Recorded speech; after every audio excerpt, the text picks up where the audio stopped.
เคยได้ยินไหมครับว่าบนโลกเนี้ยเคยมีเหตุการณ์ที่ฝนตกเป็นแมว ฝนตกเป็นแมวฟังดูเหมือนชื่อเพลงหรือการ์ตูนเลยนะคะ นี่พูดจริงหรืออำกันเนี่ย จริงครับ มีอยู่ช่วงหนึ่งในประวัติศาสตร์ที่กองทัพอากาศต้องทิ้งแมวลงมาจากเครื่องบิน พร้อมร่มชูชีพ เดี๋ยวอะไรนะ ทิ้งแมวลงมาจากฟ้าทำไมต้องทำขนาดนั้น เพราะตอนนั้นพวกเขากำลังเจอสงครามกับหนูครับ แล้วแมวนี่แหละคืออาวุธลับของมนุษย์ เรื่องนี้ถูกเล่าต่อกันมาว่า ยุค 1950 องค์การอนามัยโลก WHO เข้าไปช่วยควบคุมโรคมาลาเรียในเกาะบอร์เนียวด้วยอาวุธวิเศษแห่งยุคนั้น DDT ยาฆ่าแมลงที่ทุกคนเชื่อว่าปลอดภัยและทรงพลังสุดๆ ใช่เลยค่ะ ยุคนั้น DDT ดังขนาดที่เรียกว่า ยาวิเศษฆ่ายุงเลยนะคะ แต่ปัญหาคือมันไม่ได้ฆ่าแค่ยุงครับ มันไปฆ่าตัวต่อที่คอยควบคุมหนอนผีเสื้อด้วย แล้วพอตัวต่อตายหนอนก็ระบาดอ๋อแล้วหนอนกินอะไรเหรอคะ กินหลังคาใบจากของชาวบ้านครับ บ้านพังทั้งแถบเลย วิกฤตหลังคาพังจากหนอนยังไม่พอแน่เลยใช่ไหมคะ ยังครับ เพราะ DDT ยังสะสมในแมลงอื่น พอตุ๊กแกมากกินแมลงเหล่านั้นก็ได้รับพิษ เพราะตุ๊กแกป่วยหรือเคลื่อนไหวช้า แมวก็จับกินต่อ อ้าวแล้วแมวก็ตายสิคะ ใช่ครับ แล้วเมื่อนักล่าตามธรรมชาติหายไป ใครขึ้นครองเมืองรู้ไหมครับ ขอเดาว่าหนู ถูกต้องเลยครับ หนูระบาดยิ่งกว่าน้ำท่วม กัดข้าว กินของ แถมเอาเชื้อโรค อย่างกาฬโรคกับไข้รากศาสตร์ใหญ่มาด้วย ฟังดูเหมือนหนังไซไฟเลยนะคะ มนุษย์ฆ่ายุง หนอนระบาด หลังคาพัง แมวตาย หนูครองเมือง แล้วทางการก็เลยประกาศภารกิจสุดท้ายครับ Operation Cat Drop ปฏิบัติการทิ้งแมวหมื่นร่ม เพื่อเอาแมว 14,000 ตัว ขึ้นเครื่องบิน ทิ้งลงเกาะบอร์เนียวให้ไปล่าหนู โอ้โห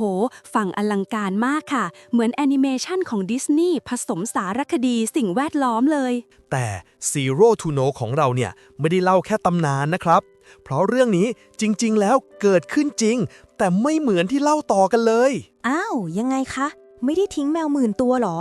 ไม่ครับ ตัวเลขจริงคือ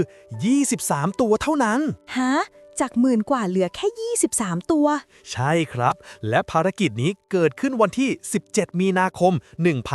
1960 ที่หมู่บ้านบาริโอบนที่ราบสูงซาราวักเป็นชุมชนที่ห่างไกลมาก ขึ้นเขายากสุดๆ แล้วเขาทิ้งแมวทำไมคะ ถ้าไม่ใช่เพราะโรคระบาด ปัญหาคือ หนูกำลังทำลายนาข้าวครับ ชาวบ้านใกล้จะอดตายจากความเสียหายทางอาหาร ไม่ใช่โรคเลย กลายเป็นเรื่องปากท้องแทนที่จะเป็นโรคเลยสิคะ ใช่เลยครับ ทีนี้ชาวบ้านก็ส่งเรื่องไปขอความช่วยเหลือจากเมืองหลวง กุชิง ซึ่งชื่อแปลว่าเมืองแมวพอดีด้วยนะครับ โอ้โห ฟังดูเหมือนโชคชะตานะคะ เมืองแมวส่งแมวไปช่วย กองทัพอากาศอังกฤษ RAF เลยจัดเครื่อง Blackburn Beverly เครื่องใหญ่เท่าบ้าน ขนแมวจากกูชิง ใส่ตะกร้าหวาย ผูกกับร่มชูชีพ แล้วปล่อยลงจากความสูงราว 400 ฟุต ภาพในหัวคือพาเหรดแมวลอยฟ้าเลยค่ะ ข่าววันนั้นถึงกับพาดหัวว่า วันนี้ฝนตก แต่ตกเป็นแมว It rained cats in Sarawak น่ารักแต่ก็จริงจังมากนะคะ แล้วน้องๆลงถึงพื้นปลอดภัยไหมคะ ทุกตัวปลอดภัยครับ ไม่มีบาดเจ็บเลย แถมบินพร้อมของฝาดอีกกว่า 7,000 ปอนด์ทั้งสเสบียง ลูกกลิ้งบดดิน จนถึงเบียร์สเตาท์4 กล่องสำหรับหัวหน้าที่กำลังพักฟื้นด้วย โอ้โห ใส่ใจทั้งแมวทั้งคนเลยจริงๆค่ะ หลังภารกิจผ่านไป 1 เดือน ชาวบ้านส่งวิทยุกลับมาว่า ขอบคุณสำหรับแมว ตอนนี้ไม่มีปัญหาเรื่องหนูอีกต่อไปแล้ว โอ้ยอบอุ่นจัง จากเรื่องที่ฟังเหมือนนิทานกลายเป็นปฏิบัติการช่วยชีวิตจริง ๆ เลยนะคะ หลังจากนั้นไม่กี่ปี โลกก็เริ่มตื่นตัวเรื่องสิ่งแวดล้อม โดยเฉพาะหลังปี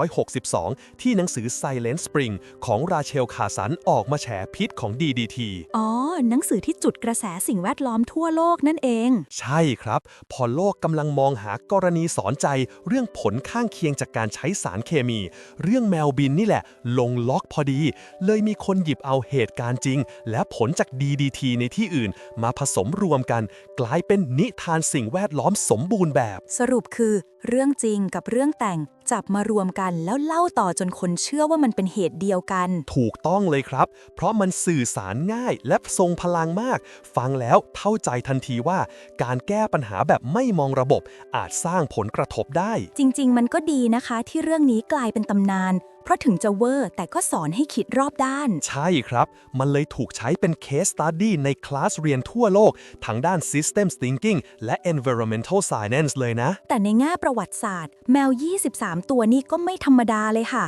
เพราะมันคือหนึ่งในภารกิจโลจิสติกส์ช่วยชีวิตจริง ที่ทั้งแปลกและอบอุ่นหัวใจที่สุดในโลก แล้วคำพูดสุดท้ายจากผู้ร่วมเหตุการณ์ก็น่าจดจำมาก do good carefully จงทำความดีอย่างระมัดระวัง เพราะบางทีสิ่งที่เราตั้งใจจะทำดี อาจไปกระทบใครอีกคนโดยไม่รู้ตัว ใช่ครับ ไม่ว่าจะเป็น DDT ในวันนั้น หรือ AI ในวันนี้ หลักคิดเดียวกันเลยนะ นี่แหละ Zero to Know ของแท้ เรื่องเล่าเล็กแต่พาให้คิดใหญ่ค่ะ ถ้าคุณชอบเรื่องราวสนุกได้สาระเปิดมุมมองใหม่แบบนี้ อย่าลืมกดไลค์ กดแชร์ และกดติดตาม Zero to Know ไว้เลยนะครับ แล้วเจอกันใหม่ตอนหน้าค่ะ กับเรื่องเล่าที่สนุกกว่าที่คิดครับ จากศูนย์สู่รู้ สนุกทุกคลิป